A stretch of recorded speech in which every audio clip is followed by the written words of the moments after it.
जी, Manohar Lal ji, CR. Patil ji, Gujarat सरकार के अन्य मंत्रीगण, सांसदगण, विधायकगण और गुजरात के कोने कोने से यहां उपस्थित मेरे प्यारे भाई और बहनों,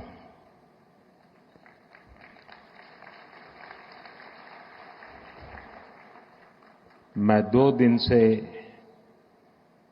गुजरात में हूं।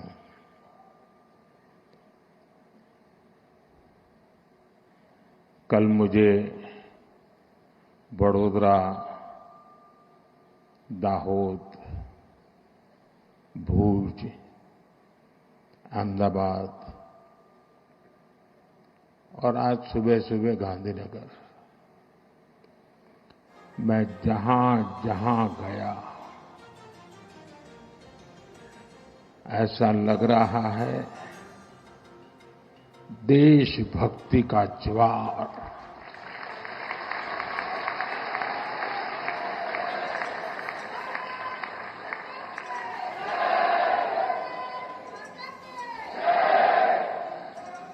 गर्जना करता सिंदूरिया सागर, सिंदूरिया सागर की गर्जना और लहराता तिरंगा जन मन के हृदय में मातृभूमि के प्रति अपार प्रेम, एक ऐसा नजारा था, एक ऐसा दृश्य था। और ये सिर्फ गुजरात में नहीं, हिंदुस्तान के कोने कोने में है।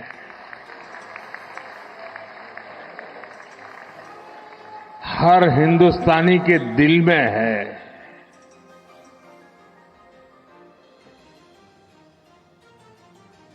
शरीर कितना ही स्वस्थ क्यों न हो,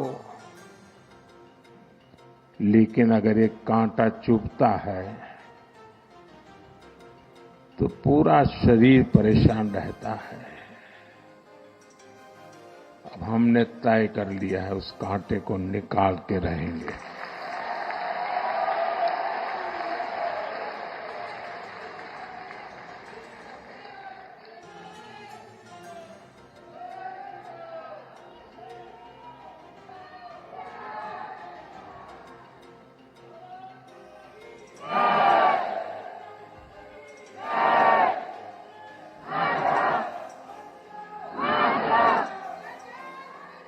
साथियों,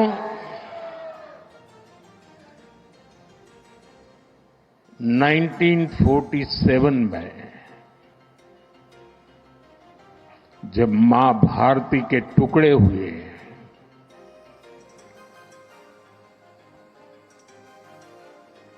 कटनी चाहिए थी तो जंजीरें, लेकिन काट दी गई भुजाएं। देश के 3 टुकड़े कर दिए गए।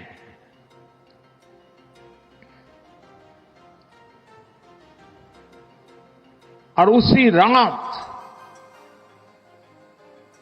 पहला आतंकवादी हमला कश्मीर की धरती पर हुआ।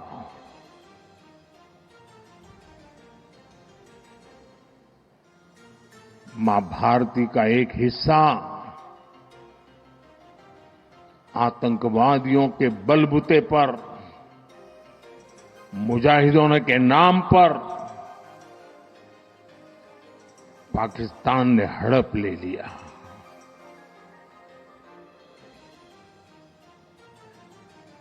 अगर उसी दिन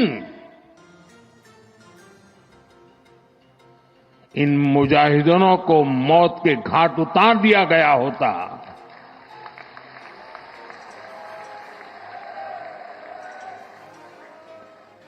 और सरदार पटेल की इच्छा थी कि पीओके वापस नहीं आता है तब तक सेना रुकनी नहीं चाहिए, लेकिन सरदार साहब की बात मानी नहीं गई और ये मुजाहिदीन जो लहू चख गए थे, वो सिलसिला 75 साल से चला है। पहलगाम में भी उसी का विकृत रूप था। 75 साल तक हम जेलते रहे और पाकिस्तान के साथ जब युद्ध का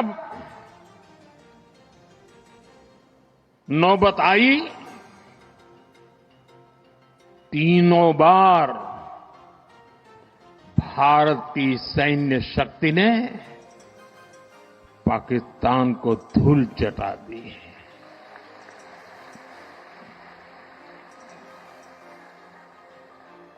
और पाकिस्तान समझ गया कि लड़ाई में वो भारत से जीत नहीं सकते हैं और इसलिए उसने प्रॉक्सी वॉर चालू किया।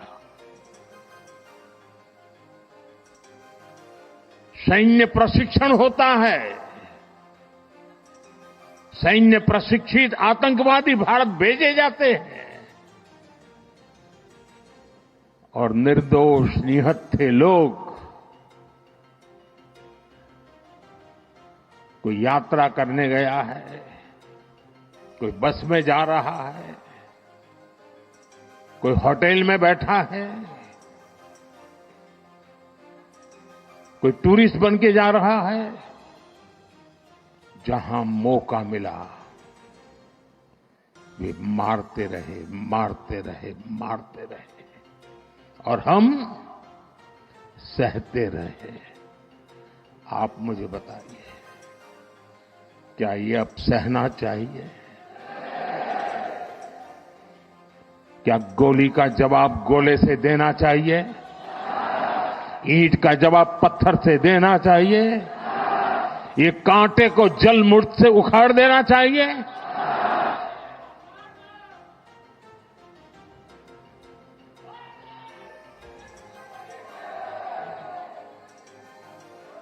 साथियों, ये देश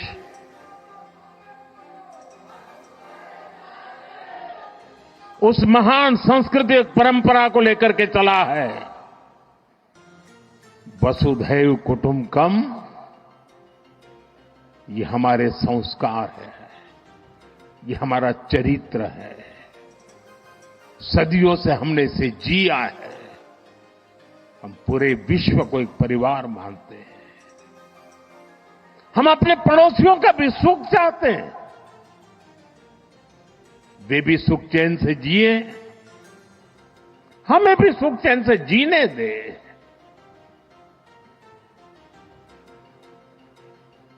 ये हमारा हजारों साल से चिंतन रहा है।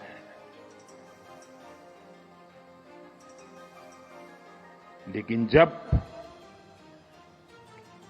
बार बार हमारे सामर्थ्य को ललकारा जाए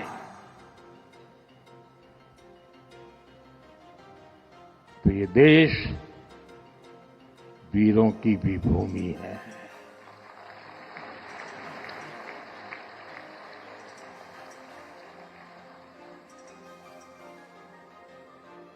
आज तक जिसे हमें प्रॉक्सी वॉर कहते थे,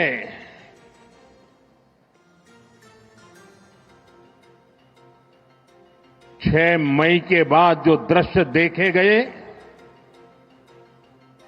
उसके बाद हम इसे प्रॉक्सी वॉर कहने की गलती नहीं कर सकते हैं। और इसका कारण है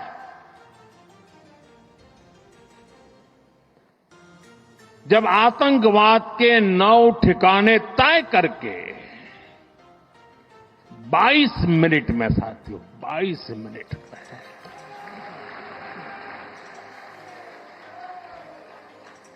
उनको ध्वस्त कर दिया। और इस बार तो सब कैमरा के सामने की सारी व्यवस्था रखी थी ताकि हमारे घर में कोई सबूत न मांगे। अब हमें सबूत नहीं देना पड़ रहा है, वो ऊपर वाला दे रहा है।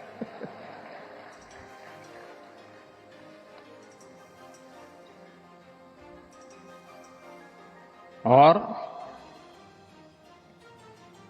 मैं इसलिए कहता हूं अब ये प्रॉक्सी वॉर नहीं कह सकते इसको, क्योंकि जो आतंकवादियों के जनाजे निकले 6 मई के बाद जिनका कत्ल हुआ, उस जनाजे को स्टेट ऑनर दिया गया पाकिस्तान में। उनके कॉफिन पे पाकिस्तान के झंडे लगाए गए, उनकी सेना ने उनको सैल्यूट दी। ये सिद्ध करता है कि आतंकवादी गतिविधि प्रॉक्सी वॉर नहीं है, ये आपकी सोची समझी युद्ध की रणनीति है। आप वॉर ही कर रहे हैं तो उसका जवाब भी वैसे ही मिलेगा।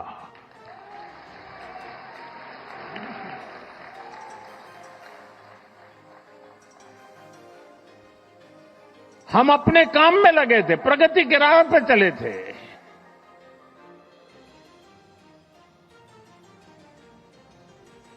हम सबका भला चाहते हैं और मुसीबत में मदद भी करते हैं।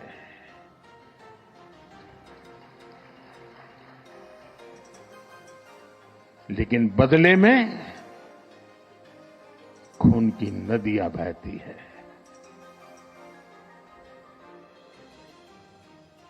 मैं नई पीढ़ी को कहना चाहता हूं,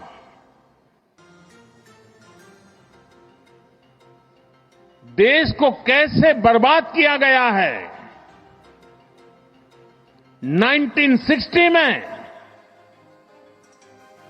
जो इंडस वाटर ट्रीटी हुई है, अगर उसकी बारीकी में जाएंगे तो आप चौंक जाएंगे। यहां तक तय हुआ है उसमें कि जो जम्मू कश्मीर की अन्य नदियों पर डैम बने हैं, उन डैम का सफाई का काम नहीं किया जाएगा, डिसिल्टिंग नहीं किया जाएगा। सफाई के लिए जो नीचे की तरफ गेट है वो नहीं खोले जाएंगे। 60 साल तक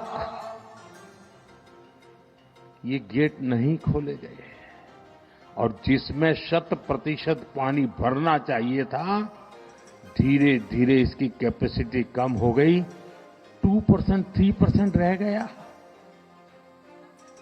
क्या मेरे देशवासियों को पानी पर अधिकार नहीं है क्या?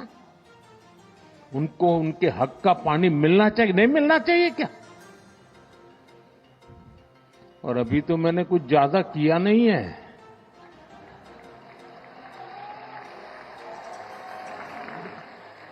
अभी तो हमने कहा है कि हमने इसको एबेंस में रखा है, वहां पसीना छूट रहा है।